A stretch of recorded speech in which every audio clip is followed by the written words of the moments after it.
మన ప్రభువును రక్షకుడైన యేసుక్రీస్తు అతి శ్రేష్టమైన నామములో ప్రతి దినము అనుదిన దేవుని వాక్య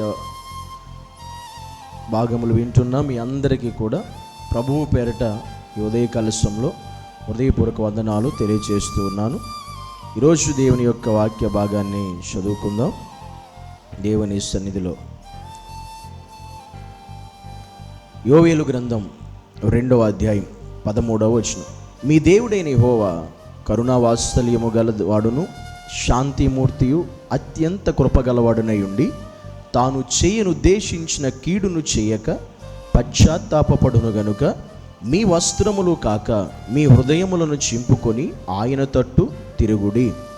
ఈరోజు దేవుడు మాట్లాడుతున్న ఆత్మీయ విషయం ఏంటంటే, నీవు చింపుకునే స్థితి కలిగి ఉండాలి. దేన్ని చింపుకోవాలి మనం అంటే, దేవుని వాక్యం చెబుతుంది మన దేవుడు కరుణ వాత్సల్యత కలిగినటువంటి దేవుడు, శాంతమూర్తి, అంత మాత్రం అత్యంత కృపగలిగిన దేవుడు గనుక ఆయన మనము చేసిన పాపాలను బట్టి, మనం చేసిన భయంకరమైనటువంటి నేరాలను బట్టి, మనం చేసిన దుష్కార్యాలను బట్టి, అది మన చూపు ద్వారా అయినా, తలంపుల ద్వారా అయినా, ఉద్దేశాల ద్వారా అయినా, మన నోటి ద్వారా అయినా, మన ప్రవర్తన క్రియల ద్వారా అయినా మనము ఏదైనా పాపం చేస్తుంటే, నువ్వు చేసిన పాపానికి ఆయన నీకు కీడు చేయాలని ఉద్దేశిస్తే గనక, నీకు శిక్ష విధించాలని గనక ఆయన ఉద్దేశిస్తే గనక, ఆ కీడు నుండి, ఆ శిక్ష నుండి నువ్వు తప్పించబడాలి అంటే నువ్వేం చేయాలంటే, నీ వస్త్రములను కాదు మీ హృదయములను చింపుకోండి.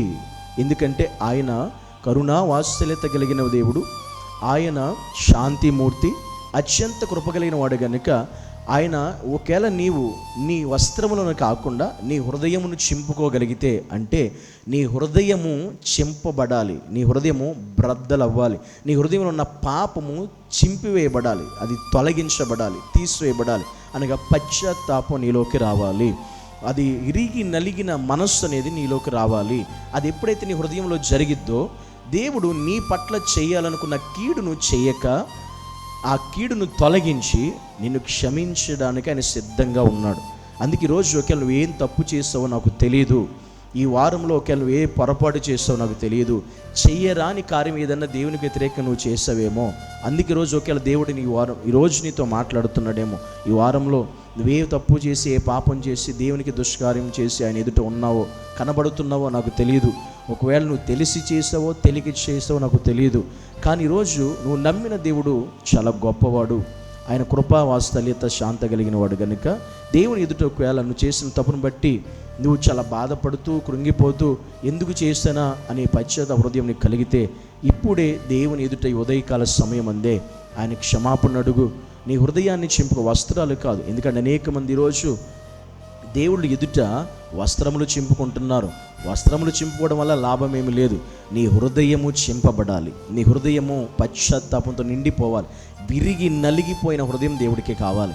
కనుక ఒకవేళ నువ్వు చేసిన పొరపాటు, పాపము, తప్పిదమును బట్టి నీకు నెమ్మది లేదేమో, మనశ్శాంతి లేదేమో, దేవుడే ఇప్పుడు నీతో మాట్లాడుతున్నాడు. ఆయన నిన్ను క్షమిస్తాడు. నీ పొరపాటుని, నీ పాపాన్ని క్షమించే దేవుడు ఆయన కనుక దయచేసి దేవుని ఎదుట ఒప్పుకో. నువ్వే పొరపాటు చేసావో, ఏ తప్పు చేసావో, ఏ పాపం చేసావో, నువ్వు ఏ రీతిగా దేవునికి వ్యతిరేకం కోపం రప్పించావో, ఎందుకంటే నువ్వు చేసిన దానికి దేవుడు ఇప్పటికే ఆయన కోపం, ఆయన శిక్ష, ఆయన యొక్క కీడు నీ మీదకి రావాలని సిద్ధంగా ఉందేమో తెలియదు.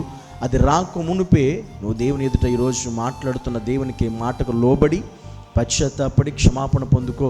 దేవుడు నిన్ను ఖచ్చితంగా క్షమించి నిన్ను ఆయన కుమారుడిగా, కుమార్తెగా అంగీకరించడానికి సిద్ధంగా ఉన్నాడు. కనుక నీలో ఆయనకు కనబడవలసింది పశ్చాత్తాపం, నీ హృదయం మార్పు చెందడం, నీ హృదయం చింపబడడం, నీ హృదయం బ్రద్దలవడం దేవుడికి కావాలి. నిజంగా ఇది నీ హృదయంలో ఇప్పుడు జరిగితే నిన్ను, నీ పాపమును ఆయన క్షమించి నిన్ను పరిశుద్ధపరుస్తాడు. ఆయన కుమారుడిగా, కుమార్తెగా నిన్ను చేర్చుకుంటాడు. కనుక నువ్వు చేసిన పాపం ఏంటో నీ ఎదుట ఉంది కనుక ఆయన ఎదుట, ఈ వాక్యం ఎదుట ఒప్పుకో. వాక్యం అద్దము లాంటిది, నీ లోపాన్ని చూపించగలిగితే నీలో ఉన్న పాపాన్ని అది చూపించేది. కానీ ఈరోజు దేవుడు మాట్లాడుతున్న మాటను బట్టి నీవు ఖచ్చితంగా ఇప్పుడే ఈ మాట వింటూ దేవుని ఎదుట నాతో పాటు కలిసి దేవుని ఎదుట నువ్వు చేసిన పొరపాటును ఒప్పుకుందాం, క్షమాపణ అడుగుదాం దేవుని ఎదుట. పరిశుద్ధుడైన యేసయ్య నీకు వందనాలు. ఈరోజు ఈ మాటలు వింటున్న ప్రతి బిడ్డను జ్ఞాపకం చేసుకుని, ఎవరైతే నిజం ఒకవేళ ఈ వారంలో నీకు వ్యతిరేకమైన పాపం చేశారేమో, తప్పు చేశారేమో ప్రభా, పొరపాటున అనుకోని పరిస్థితిలో కానీ వ్యతిరేకంగా ప్రభు పాపంలో పడ్డారేమో, అలాంటి వారి కొరకు ఈరోజు నువ్వు మాట్లాడుతున్నవేమో. నువ్వు నమ్మిన దేవుడు ఆయన కరుణా వాత్సల్యత కలిగిన వాడని, శాంతమూర్తిని, అత్యంత కృప కలిగిన వాడై ఉండి నీకు చేసిన కీడును ఆయన చేయకుండా నేను క్షమించినట్లుగా, ఆయన ఎదుట నువ్వు పశ్చాత్తాపడినట్లుగా ప్రభా, ఎవరైతే ప్రేరేపించబడి ఈ మాటలను బట్టి వారు చేసిన పాపాన్ని బట్టి క్షమాపణ అడుగుతున్నారో, ఇప్పుడే నిన్ను పాదాలు పట్టుకుని ప్రభా నన్ను క్షమించు అని ప్రార్థిస్తున్నారు.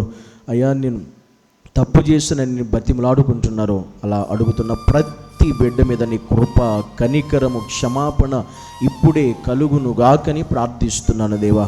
అలా చేసిన వారి పొరపాటులను క్షమించి, వారి తప్పిదమును క్షమించి, నిజముగా మొరపెట్టి వారికి నువ్వు సమీపంగా ఉండే దేవుడు. వారి యొక్క పొరపాట్లను క్షమించి వారిని పరిశుద్ధపరిచి పవిత్రపరిచి దేవా ఇప్పుడే నీ బిడ్డలను క్షమించి నీ బిడ్డలుగా స్వీకరించి సహాయం చేయమని యేసు నామములో ప్రార్థించి వేడుకుంటున్నాము తండ్రి. ఆమేన్.